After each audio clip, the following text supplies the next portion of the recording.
Hello students, good morning. I am Vatika Sinha. Welcome to Vatika English classes. आज मैं लेकर आई हूँ class 8 supplementary book chapter 4 that is the treasure with in.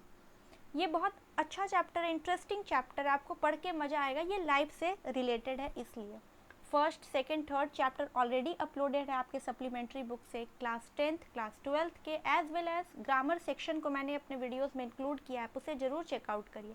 I hope आपके लिए useful होगा, beneficial होगा। आज स्टार्ट करते हैं द ट्रेजर हंट।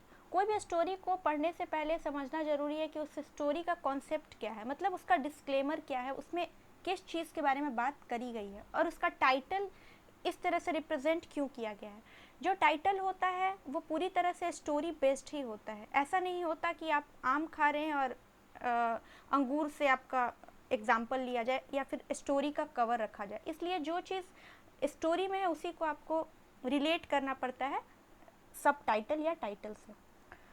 पहले देखते हैं इस चैप्टर का note. Every child is a potential achiever and is different from each children in her his style of learning and area of interest. Read the interview that follows. It is based on a conversation between Miss Bela Raja, editor of Sparks, a newsletter from the Resource Center, the Valley School, Bangalore, and Mr. Hafiz Contractor, one of India's leading architects. इस chapter में हम लोगों को देखने को मिलेगा कि एक एडिटर हैं, न्यूज़ एडिटर हैं, उनका नाम है मिस बेला राजा, जो कि एक मैगज़ीन से बिलोंग करती हैं। उन्होंने इंटरव्यू लिया मिस्टर हाफिज़ का। मिस्टर हाफिज़ जो है कॉन्ट्रैक्टर, वो जो है वो आर्किटेक्ट हैं। जो घर का निर्माण होता है, जो सिविल इंजीनियर्स होते हैं, उससे रिलेटेड होता है आर्किटेक्ट। वो घरों में किस तरह से बदलाव होने चाहिए, किस तरह से रूपरेखा तय करनी चाहिए, उसके बारे में वो बात करते हैं। उनके इंटरव्यू में ऐसा क्या खास है उसके बारे में देखेंगे। और बिफोर स्टार्ट दिस चैप्टर, इसमें एक बात कही गई है कि सभी बच्चों का जो पोटेंशियल होता है, उनकी जो क्षमता होती है वो एक दूसरे से अलग होती है। आइदर वो उनकी पेस ऑफ लर्निंग हो, इंटरेस्ट इन सब्जेक्ट्स हो, बहुत अलग होता है। अगर मुझे इंग्लिश पसंद है तो शायद सुनने वाले बच्चे को साइंस पसंद होगा, किसी को मैथ्स में इंटरेस्ट होगा। तो इंटरेस्ट वैरी करते हैं पर्सन टू पर्सन। उनको उसी फील्ड में आगे बढ़ने देना चाहिए। ऐसा नहीं है कि आपको कुछ और पसंद हो, किसी के फोर्स में, प्रेशर में या फिर पीयर प्रेशर में आप कुछ और को परस्यू कर रहे हो, तो वो आपको सक्सेस नहीं दिला पाएगा, क्योंकि जो चीज़ में आपकी खुशी नहीं है वो परस्यू करने का कोई फ़ायदा नहीं है, वो आपको फिर बोझ लगने लगता है। उसी के बारे में इसमें बात कही गई है। आज स्टार्ट करते हैं पार्ट फर्स्ट। इसे पार्ट 2 में डिवाइड किया गया, first and second. First part में बताया गया है उनके स्कूल रिलेटेड एडवेंचर्स को, स्कूल रिलेटेड टॉपिक्स को, एंड सेकेंड में बताया गया है कि वो कैसे आर्किटेक्ट में कन्वर्ट हुए। Part first. Hafiz Contractor was an unhappy schoolboy. He loved doing things but detested mechanical learning. Mathematics gave him the shivers. What his principal once said to him influenced him deeply. ये school के दिनों में बिल्कुल अलग थे, इन्हें पढ़ाई में इंटरेस्ट नहीं था, मैथ्स इन्हें बहुत डराता था, मैथ्स से ये कांपते थे।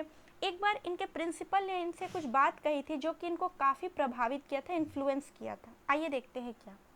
HC का मतलब यहाँ पर है जो हाफिज़ कॉन्ट्रैक्टर हैं उनके बारे में कहा गया है HC, और जो BR है ये बेला रेजा जो है, जो इस चैप्टर की मेन एडिटर हैं, उनके बारे में कहा गया है।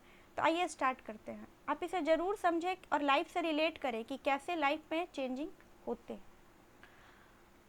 HC, I used to have this terrible nightmare. Only now over the last 4 to 5 years it seems to have disappeared. HC बोलते हैं, जो हाफिज़ है वो बताते हैं कि मुझे हमेशा से एक सपने आए हैं।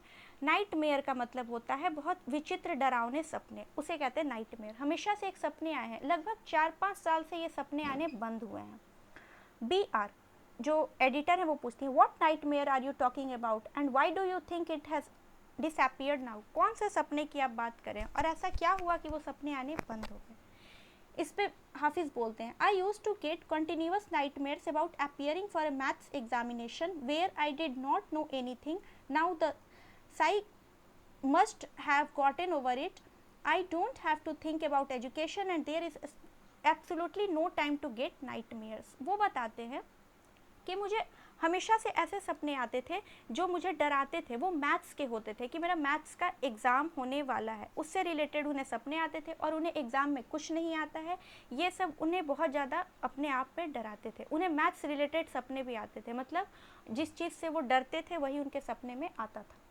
इस पर एडिटर पूछती है, tell us something about your earliest memories in school. आप अपने स्कूल के कुछ पुराने दिनों को याद करके कुछ अपने मोमेंट शेयर करिए।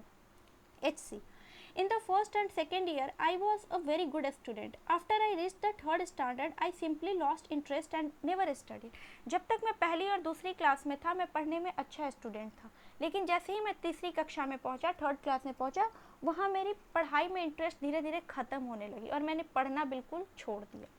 I used to be interested in games, running around, playing jokes and pranks on others. I would copy in class during exam times. I would try to get hold of the examination paper and that had been prepared and studied, as I could not remember things that had been taught to me in class. उन्होंने बताया कि उन्हें games में, घूमने में, दोस्तों के साथ मजाक मस्ती में बहुत ज़्यादा मन लगता था और एग्ज़ाम्स के समय वो क्या करते थे, क्वेश्चन पेपर से पढ़ लिया करते थे या फिर नहीं पढ़ते थे। उन्हें उन सब में कोई इंटरेस्ट नहीं रह गया था, उन्हें तो कुछ याद भी नहीं रहता था जो वो अपने स्कूल डेज में पढ़ते थे।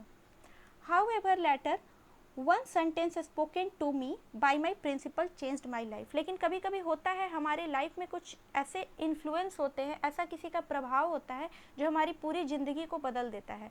आइदर वो आपके फ्रेंड्स हो, फैमिलीज़ हो, किसी की कोई बात हमें लग जाती है और वो लाइफ को 360 डिग्री पर रोटेट कर देती, पूरी तरह से बदल देती है। ठीक उसी तरह से उनके साथ हुआ, उनके प्रिंसिपल ने कुछ उनसे बात कही। When I approached my 11th standard, the principal called me and said, "Look here, son, I have been seeing you from day one. You are a good student, but you never studied. I have taken care of you till today. Now I can no longer take care of you, so you do it yourself." एक बार की बात है, इनके principal ने इन्हें बुलाया जब ये 11th क्लास में थे। आफ्टर 10th उन्हें बुलाया गया और प्रिंसिपल ने कहा कि मैं तुम्हें शुरू से देखता हूँ, मतलब बचपन से मैंने तुम्हें देखा है, तुम अच्छे स्टूडेंट रहे हो, लेकिन तुमने पढ़ाई नहीं की, तुम पढ़ना नहीं चाहते थे। हर समय मैंने तुम्हें संभाला स्कूल में, लेकिन अब ये तुम्हारी रिस्पॉन्सिबिलिटी है और तुम्हें खुद अब संभलना होगा, अब ये मेरी जिम्मेदारी नहीं है। He talked to me for 5 minutes. You don't have your father. Your mother has worked so hard to bring you up and paid all your fees all these years, but you have only played games. Now you should rise to the occasion and study. उनके principal ने बहुत उन्हें motivate करने की कोशिश की और 5 minute ही लगभग बात की और उसमें बहुत इमोशनल बात बताई। उन्होंने कहा कि तुम्हारे फादर नहीं है, तुम्हारी माँ ने दिन रात मेहनत किया तुम्हें बड़ा करने में, तुम्हारे पालन पोषण में, लेकिन तुमने बदले में पढ़ाई नहीं की। उन्होंने फ़ी पे भी किया, लेकिन तुमने पढ़ाई नहीं किया। अब ये समय है, अवसर है, तुम अब जागो और अब पढ़ने की ओर मोटिवेट हो और पढ़ाई को सीरियसली लो। I used to be a very good sportsman. I had been the senior champion for so many years and I also was the cricket captain. I used to play every game but that year I did not step out onto the field. मैं बहुत अच्छा खिलाड़ी था, sportsman था। मैं हमेशा से अपने जो हमारे सराउंडिंग्स थे, जो भी हमारे स्पोर्ट्स कोटा में थे, वहाँ मैं चैम्पियन रहा था, क्रिकेट में अच्छा था वहाँ पर, लेकिन मैं हमेशा से गेम खेलता था। लेकिन इस साल मैंने गेम नहीं खेला, इस बार मैंने मैदान में कदम नहीं रखा। I would go for prayers and all I wished to was eat and study. I normally used to copy and pass, but I realized that once I was in SSC, I cannot do that.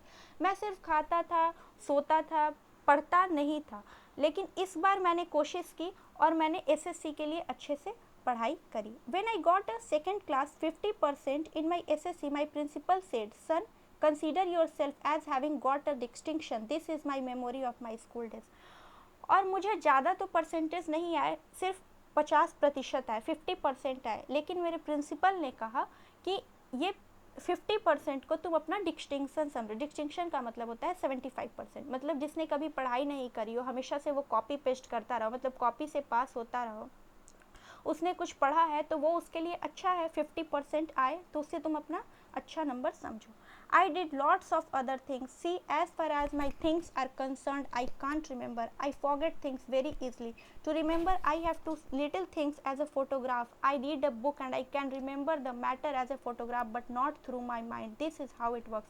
ये अपने बारे में बताते हैं कि ये ऐसे student थे जिनको बहुत लंबे समय तक कुछ चीज़ें याद नहीं रहती थी. वो फोटोज़ देखते थे, उसके थ्रू समझने की कोशिश करते थे, दिमाग में अपने डालते थे. इस तरह से ये अपने काम को प्रोसीड करते थे, आगे बढ़ाते थे. यही है ये person. BR, when you were in school and you were doing badly, did the teachers pull you up and how did you feel? उनसे पूछा गया कि क्या आपके जो स्कूल में आपके टीचर्स ने आपको कभी पनिश किया या कुछ बोला, आप उस समय किस तरह से फील करते थे. HC बोलते हैं, I never felt anything on being pulled up. I used to be so interested in playing. I would receive a caning every week. वो बताते हैं कि मुझे कभी बुरा नहीं लगता था क्योंकि मैं बहुत ज़्यादा इंटरेस्टेड था खेल में. अगर आप किसी एक चीज़ को परस्यू करना चाहते हैं, उसमें बहुत अच्छे हैं, तो आपका पूरा माइंड वहीं पर कन्वर्ट हो जाता है. तो इन्हें कोई मतलब नहीं होता था, इन्हें हमेशा पनिशमेंट मिला करती थी.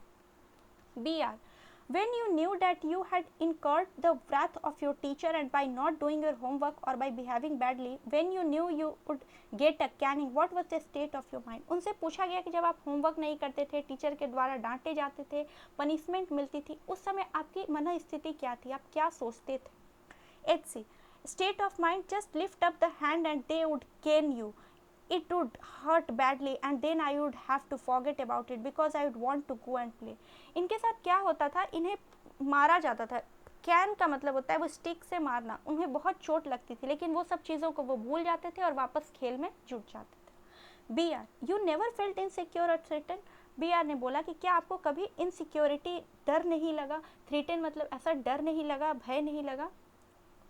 HC, I was just interested in playing and nothing else. I was most interested in funny pranks. One day I did not want to study, so I created a distraction. For 1 whole hour we played chore police. Every Saturday we were allowed to go its town to see a movie. So what I would do was have no lunch and collect money from 40-50 students and buy the tickets. On my way back I would eat to my heart's content. ये क्या होता था, उन्होंने कभी पढ़ाई को seriously नहीं लिया, उनके जीवन में उसका कोई मतलब भी नहीं था. वो अपने दोस्तों के साथ घूमते फिरते थे, 1 घंटे के लिए चोर पुलिस खेलते थे, अपने दोस्तों के साथ मूवीज़ देखने जाते थे, वहाँ पे खाते थे. इन सब में इनका लाइफ बहुत ज़्यादा इंटैक्टेड रहा था. I use to be the leader of a gang. मैं अपने गैंग में लीडर हुआ करता था. We would have gang fights and plan strategies.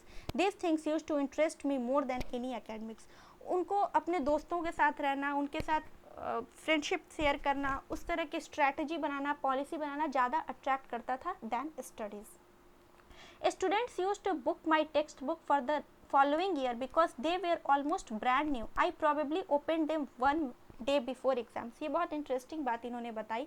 इन्होंने कहा कि जो इनके जूनियर्स थे, इनसे बुक बहुत ईजिली पहले ही बुक कर देते थे कि आप ये बुक मुझे वापस कर देना आफ्टर दिस क्लास. मतलब होता है ना कि हम 9th से 10th में गए तो हमारे जो 9th वाले बुक हैं वो बच्चे ले लेते जो अभी तक 8th में थे. 1 साल बैक किताब तो एक्सचेंज होते ही रहते थे, तो इनके किताब पहले ही बुक कर लिए जाते थे. इसका रीज़न ये था कि लोग कहते थे कि तुम्हारे बुक्स तो खुले ही नहीं है, बिल्कुल न्यू है, ब्रांडेड है, इसलिए उनके किताब उनसे वापस ले लिए जाते थे, क्योंकि ये एग्ज़ाम से 1 दिन पहले ही बस बुक्स को ओपन करते थे. ये था पार्ट फर्स्ट जिसमें इन्होंने अपने स्कूल डेज को मेंशन किया है. इसके बाद आएगा पार्ट सेकंड जिसमें इन्होंने अपने आगे के लाइफ को बताया है. आज का वीडियो बस यहीं तक था. आप इस बात से ज़रूर सीखिए, आगे वाले पार्ट से और अच्छे से समझ में आएगा कि इन्होंने आगे क्या किया, क्योंकि कुछ ना कुछ तो बेहतर किया होगा तभी आर्किटेक्ट बने. हर समय लाइफ को ग्रांटेड तो लिया नहीं होगा. जो चीज़ में इंटरेस्ट है उसको परस्यू करना भी इम्पॉर्टेंट है. आज का वीडियो बस यहीं तक था. आई होप आपको मेरी बात समझ आई होगी, मेरा वीडियो पसंद आया होगा. अगर पसंद आता है तो लाइक करें, शेयर करें, फैमिली फ्रेंड्स में सब्सक्राइब करें, बेल आइकन पर क्लिक ज़रूर कर दें ताकि मेरी अपडेटेड वीडियोस टाइमली आप तक पहुंच सके. मैं मिलती हूं आपको नेक्स्ट क्लास में. Thank you so much.